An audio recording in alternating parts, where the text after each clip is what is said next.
आगे कह रहे हैं, भक्ति छत्र जेहि सिर फिरे, ताको राज प्रमाण, कर्म धर्म किंकर भये, सेवत रहे सुजान। तो भक्ति रूपी छत्र जिसके सिर पर विराजमान होता है उसी का राज होता है, वो राजा की तरह होता है। क्योंकि सारे जितने भी शास्त्र हैं, स्कंद पुराण में कहा गया, आलोड्य सर्वशास्त्राणि विचार्य च पुनः पुनः इदमेकम सुनिष्पन्नम ध्येयो नारायणो हरि। वेदव्यास जी जिन्होंने 18 पुराणों की रचना करी, चारों वेदों का व्यास किया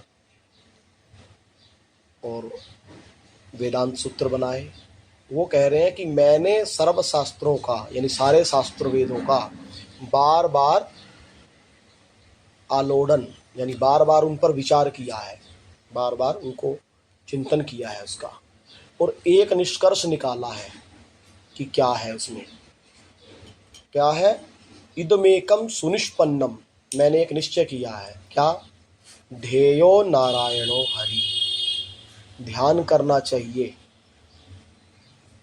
हरि का, हरि माने श्यामा श्याम का, इष्ट का ध्यान करना चाहिए, ये हमने सबका निष्कर्ष निकाला है। रामचरितमानस में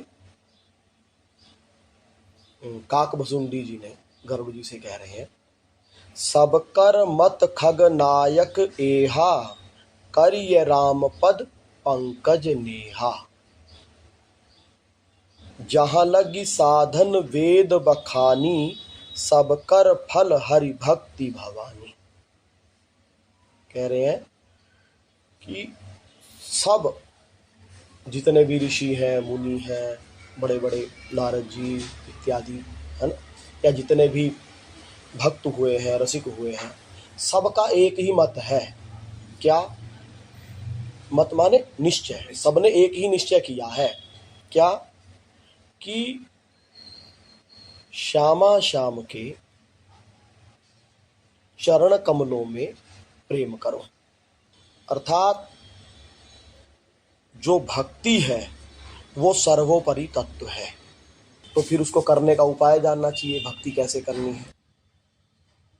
लेकिन आप ये सुनकर के हैरानी होगी तुमको कि जिस भक्ति की ये परमहंस लोग, ये रसिक लोग प्रशंसा करते हैं खूब, पाई जुग जुग, है ना, भक्ति प्रेमा भक्ति निर्भरा भक्ति वर्णन करते हैं, तो ये भक्ति की नहीं जाती, भक्ति की नहीं जाती और ये अपने आप हो भी नहीं जाती। तो ये भक्ति जो है ये तो भगवान की एक अंतरंगा शक्ति का नाम है। भक्ति, भक्त भगवंत गुरु आता है, चतुर्नाम बपू एक, तो भक्ति भगवत स्वरूप ही है, इसलिए वह भक्ति रूपी शक्ति एकमात्र भगवान के पास ही है। किसी मूल्य पर अमूल्य वस्तु नहीं मिल सकती, आप कुछ भी करके उस भक्ति को प्राप्त नहीं कर सकते, क्योंकि हमारे पास कोई भी ऐसा मूल्य नहीं है जिससे वो भक्ति, क्योंकि भक्ति दिव्य है और हमारे इंद्रिय मन बुद्धि माइक है, इसके द्वारा आप जो कुछ भी करते हो वो माइक ही होता है। इसीलिए कहा गया मानस में, अविरल भक्ति विशुद्ध तब, श्रुति पुराण जेहि गाव, जेहि खोजत योगेश मुनि, तबु प्रसाद को पाव। बड़े बड़े योगिंद्र उस भक्ति को खोजते हैं, किंतु किसी किसी को वो भक्ति मिलती है। कैसे मिलती है? प्रभु प्रसाद, जिस पर कृपा का हो जाती है, कृपा कर देते हैं रसिक भक्त गुरु, जिस पर कृपा करते हैं उसको वो भक्ति प्रदान की जाती है। क्योंकि भक्ति जो है, ये जो भक्ति है ये कृपा से प्राप्त होती है। अब भक्ति तत्व पर विचार करते हैं। चेतन चरितामृत में कहा गया, कृष्णेर अनंत शक्ति ताते तीन प्रधान, चित शक्ति, माया शक्ति, जीव शक्ति नाम। अंतरंगा बहिरंगा तत्वस्था कही जा रे, अंतरंगा स्वरूप शक्ति सावार ऊपरे। यानी श्री कृष्ण की अनंत शक्तियां हैं, उनमें तीन शक्तियां प्रधान हैं। कृष्णेर अनंत शक्ति तामे तीन प्रधान, तीन शक्ति प्रधान है। एक का नाम चित्त शक्ति, चित्त शक्ति, चित्त माने चैतन्य शक्ति। एक का नाम जीव शक्ति और एक का नाम माया शक्ति। तीन शक्तियां, एक माया शक्ति, एक जीव शक्ति और एक अंतरंगा चित्त शक्ति। चित्त शक्ति जो है अंतरंग होने से सर्वश्रेष्ठ कहलाती है। विष्णु पुराण में भी ये बात कही गई। विष्णु शक्ति ही परा प्रोक्ता, क्षेत्रज्ञाख्या तथा परा, अविद्या कर्म संज्ञान्य कृत्या शक्ति ऋष्यते, हेलादनी संधनी संवित् त्वयेका सर्वसंस्थितो, हेलातापकरी मिश्रा त्वयि नो गुण विवर्जिते। यही बात जो उसमें कही गई ऊपर, यही बात विष्णु पुराण में कही गई। फिर चेतन चरितामृत में कहते हैं, सत चित आनंदमय कृष्णेर स्वरूप, अतएव स्वरूप होए तीन रूप, आनंदे हेलादनी सदंशे संधनी चिदंशे संवित जारे ज्ञान करीबानी। श्री कृष्ण का जो स्वरूप है वो तीन है, सत चित आनंद, इसलिए उनका एक नाम है सच्चिदानंद। तो ब्रह्म सच्चिदानंद है, भगवान सच्चिदानंद है, इसीलिए जो ये स्वरूप शक्ति है, अंतरंगा शक्ति है, ये भी तीन स्वरूप हो गए इसके।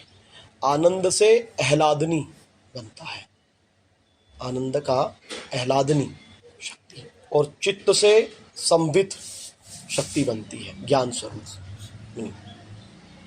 और सत से संधनी शक्ति बनती है। जितने भी भगवान के लोक हैं वो सत शक्ति का निर्माण है। भगवान की सत शक्ति से, संधनी शक्ति से इन लोकों का निर्माण होता है।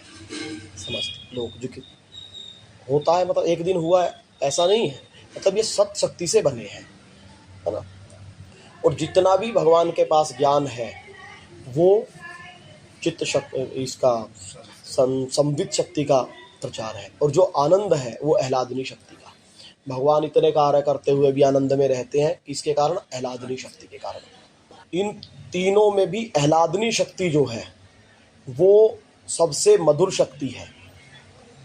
इसी शक्ति से भगवान अनंतानंत ब्रह्मांडों का निर्माण करके उनके हिसाब को रखते हुए सदा आनंद में रहते हैं।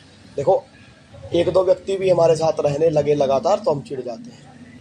गृहस्थी में 10, 20, 5 लोगों की गृहस्थी होती है, उसी में अशांत हो जाते हैं।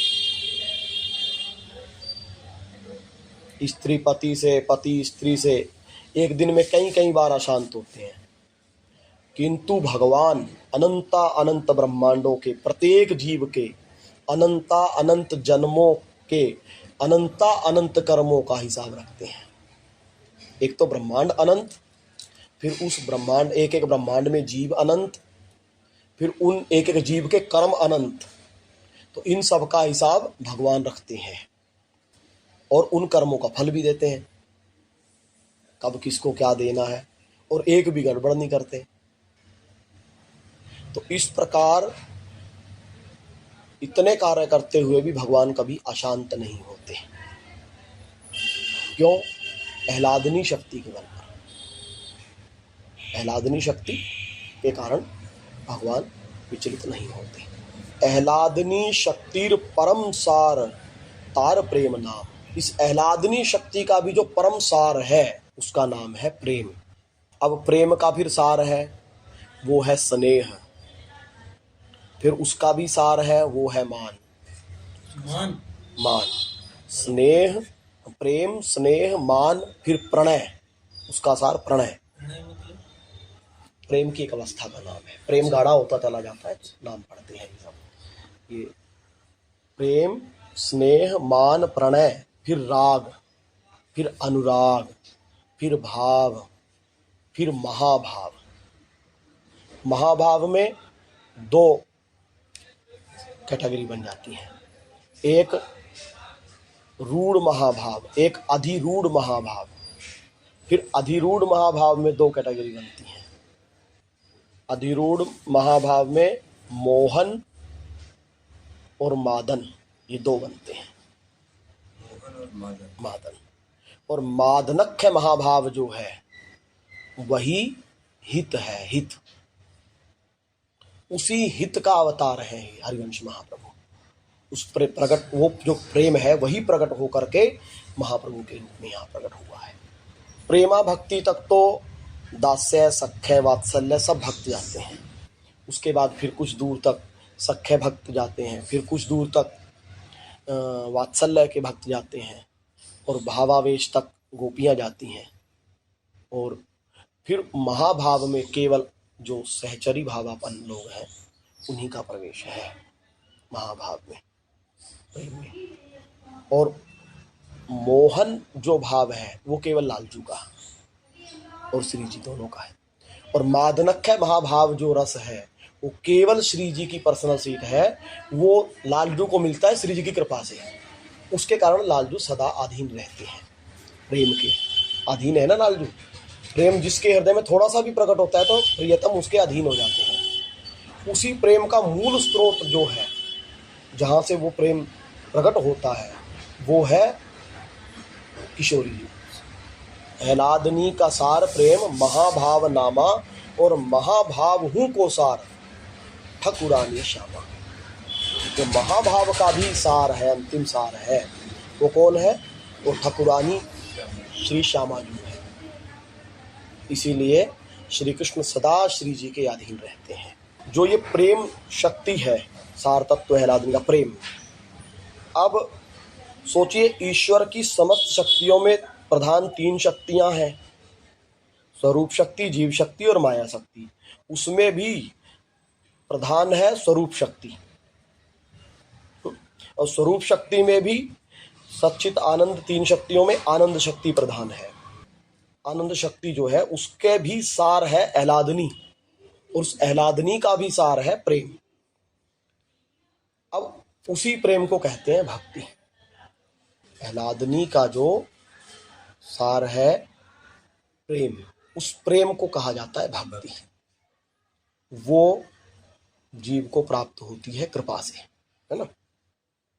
तब भला भगवान उसके अधीन क्यों ना हो? प्रेम के अधीन है ना भगवान।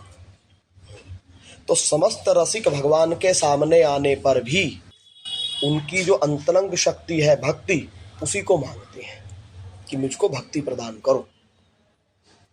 कोई भगवान को नहीं मांगता कि आप मुझे प्राप्त हो जाओ, सब भक्ति को मांग। अविरल भक्ति विशुद्धतम, श्रुति पुराण यही गाव, देहु कृपा करि राम। जब प्रकट हुए सब भक्ति को मांगते हैं। भगवान सामने खड़े होते हैं, फिर भी सब भक्त क्या कहते हैं? अपनी अविरल भक्ति दे दो, अनपायनी भक्ति दे दो, निर्भरा भक्ति दे दो, परा भक्ति दे दो, प्रेमा भक्ति दे दो। ये एक ही भक्ति के नाम है। भक्ति तो एक ही है पर नाम है उसकी। तो इस प्रकार सब भक्त प्रेम को मांगते हैं। और भगवान सरलता से और वस्तुएं तो दे देते हैं, धन, स्त्री, पति जो मांगे। काक बसुंडी के सामने सबसे पहले प्रकट हुए तो बोले, काक बसुंडी मांगहु बर, अति प्रसन्न मोहिजान, अणिमा दिख सीधी अपर निधि, मोक्ष सकल सुख खान। क्या बोल रहे हैं प्रकट होकर के कि हे काक बसुंडी, मैं तेरे से बड़ा प्रसन्न हूं, तो मांगो। क्या मांगो? अणिमादिक सिद्धियां ले लो, मोक्ष ले लो। और भक्ति आपुन देन न, भक्ति देने के लिए नहीं बोले, पर काक बसुंडी भी पक्के गुरु का पक्का चेला, इसीलिए गुरु की आवश्यकता है। गुरु एक तो तत्व ज्ञान देता है प्रारंभ में, जो श्रद्धा अनिवार्य होती है भक्ति करने के लिए, वो सत्संग से प्रकट होती है। कई संतों का संग किया, श्रद्धा उत्पन्न हुई, फिर श्रद्धा उत्पन्न होने के बाद फिर किसी गुरु की उन सब संतों में से किसी एक को गुरु रूप में माना। अब वो गुरु कृपा करके वो समझाता है पूरी बात। देखो भगवान भी कुछ आ जाए तो कुछ मांगना मत, ऐसे निष्काम रहना, केवल ये मांगना है, प्रेम मांगना है, उनकी सेवा मांगनी है। तो काकभूषुंडी से जब भगवान ने कहा तो बोले आप बहुत ज़्यादा प्रसन्न होने की जरूरत नहीं है, आप बहुत ज़्यादा प्रसन्न मत हो, आपके और बड़े बड़े भक्त हैं, उनको दे देना ये सिद्धियां। क्या फिर क्या चाहिए तुमको? तो मेरे को तो अविरल भक्ति विशुद्धता, श्रुति पुराण यही गाव देव कृपा करेगा। आप कृपा करके मेरे को अपनी अविरल भक्ति, शुद्ध भक्ति, सबसे बड़ी चीज मांग ले, जिसके अधीन भगवान है। और भगवान के अधीन तो ये सब है ना, अणिमा आदि मोक्ष इत्यादि सब, तो भगवान को ही अपने अधीन कर लिया उसने, सब चीजें अधीन हो गई। और भगवान किसी के अधीन होते हैं तो उतनी ही मात्रा में होते हैं जितनी मात्रा में उसके हृदय में प्रेम होता है। जैसे प्रेमा भक्ति में प्रेम प्रकट हुआ तो अधीन रहते हैं। दास्य भक्त के, दास्य भाव वाले भक्तों के भी अधीन रहते हैं, सख्य भाव वाले भक्तों के भी अधीन रहते हैं। लेकिन सबसे ज्यादा प्रेम कहाँ है? बढ़ते बढ़ते सहचरी भाव। तो सहचरी भाव के तो बिल्कुल अधीन रहते हैं। यद किंकरी शुभंसा खलु काकवाणी। अच्छा, काकवाणी का अर्थ? चाटुकारिता भरी बात, चाटुकारिता करते हैं लालजू सहचरियों की, प्रशंसा करते हैं उनको प्रसन्न करने का ढूंढते हैं साधन कि ये प्रसन्न रहे, क्योंकि वो प्रसन्न रहेंगे ना तो श्री जी सेवा में आसानी रहेगी। तो श्री जी मान कर ले किसी बात पर तो वो मना देगी ना। अब देखो बार बार आता है 84 जी के पदों में श्री जी चिबुक परलोई प्रभुवत, उस पर मान कर लेती है संभ्रम, विकल मान जुत भौरी। हाँ, तो फिर बाहर से हित सदनी से समझाती है ना मान मत करो। तो वो बार बार मान, वो छाड़ी दे मान नी मान, वो सखियाँ जा करके, सहचरियाँ जा करके उसको मनाती हैं श्री जी को कि लालजू ऐसे हैं, आपसे इतना प्यार करते हैं, वो तो तड़प रहे हैं तुम्हारे बिना, और ऐसी सुंदर रात्रि है, ऐसी सुंदर रात्रि में कोई मान करता है, ऐसे मनाती हैं सच। तो उनके अधीन रहते हैं प्रेम के कारण। अस्तु वह भक्ति जो है वो की नहीं जाती और स्वयं से मिलती भी नहीं है, स्वयं से हो भी नहीं जाती है। कुछ लोग साधना के बल पर उस भक्ति को प्रकट करने में जुटे रहते हैं कि हम इतना भजन करेंगे, इतना नाम जप करेंगे, इतना कीर्तन करेंगे तो प्रकट हो जाएगा। और कुछ लोग हाथ पे हाथ धर के बैठ जाते हैं अब कि अरे सब कृपा से होगा, है ना। और जब भक्ति वो की नहीं जाती तो क्या करें? वो तो कृपा से मिलेगा। हाँ, वो कृपा से मिलेगी। अरे कृपा से मिलेगा सब, जब कृपा होगी अपने आप मिल जाएगी, ऐसा विचार रखते हैं। लेकिन वो दोनों ही सिद्धांततः गलत है।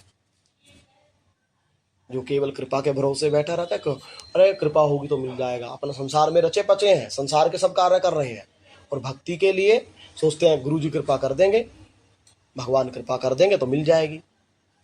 या जो इस भरोसे तो करते नहीं है कुछ, या जो लगे हैं हमको ना गुरु की आवश्यकता है ना भगवान की आवश्यकता है, हम भक्ति कीर्तन करेंगे, ये करेंगे, हम प्राप्त कर लेंगे ऐसे ही बिना गुरु के, बिना रसिकों की कृपा के। इसलिए गुरुदास जी का रेमन रसिकन संग बिनु रंच ना उपजत कहें। तुम कितना ही सिर फोड़ के मर जाओ, कितना ही भजन कीर्तन कर लो, पर बिना गुरु कृपा के, बिना संत कृपा के, बिना रसिक कृपा के वो भक्ति नहीं मिलती। सो बिनु संत न काहू ही पाई, बिना संत के किसी ने भी उसको प्राप्त नहीं किया आज तक। अर्थात ना तो वो भक्ति साधना मात्र से ही मिलेगी और ना चुपचाप अकर्मण्य बने बैठे रहने से मिलेगी, अपितु जैसा वेद कहता है कि एक भक्ति करने से ईश्वर कृपा होगी तब वह अंतरंगा भक्ति प्राप्त होगी। भक्ति करने से कृपा होगी। हाँ, तप प्रभावा देव प्रसादाच वेद में कहा गया, यमेवेश्वरुते तेन लभ्यस्तस्येष आत्मा विवृणुते तेनुष्वाम। तप के प्रभाव से और देव की कृपा से, जब नवधा भक्ति, जब साधन भक्ति करता है तो साधन भक्ति के द्वारा हमारे हृदय में चाह पैदा होती है मांगने की, तो फिर वो कृपा से, उधर से कृपा की जाती है, तब फिर वो दोनों मिल करके, समझो कृपा और ये मिल करके वो प्रेमा भक्ति प्राप्त होती है।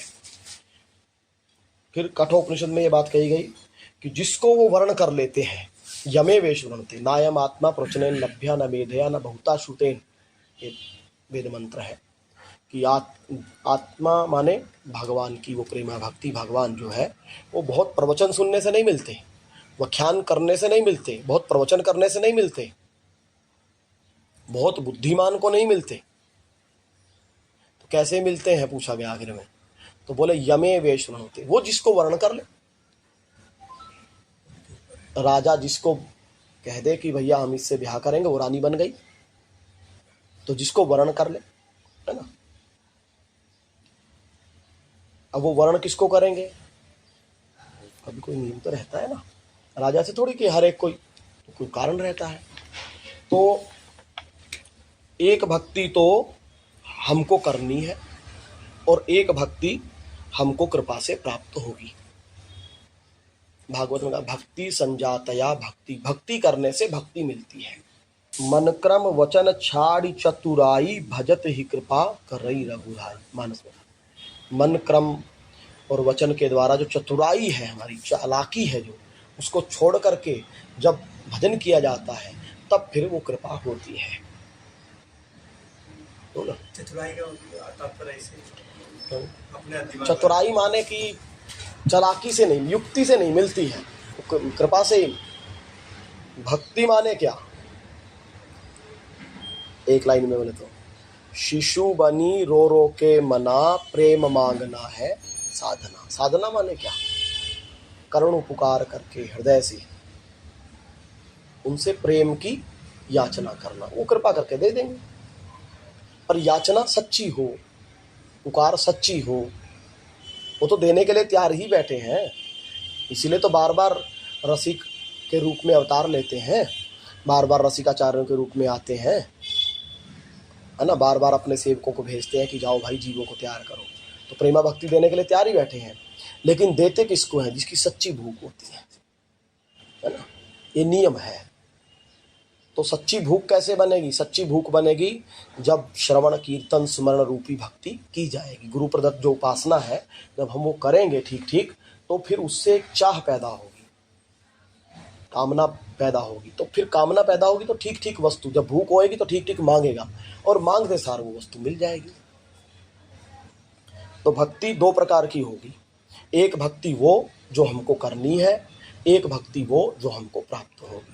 जो प्राप्त होगी वो तो कृपा से प्राप्त होगी, उसके विषय में तो सोचना ही नहीं है। अब बात आई है करने वाली, उसको कहते हैं साधन भक्ति, है ना। तो साधन भक्ति पर हम विचार करेंगे।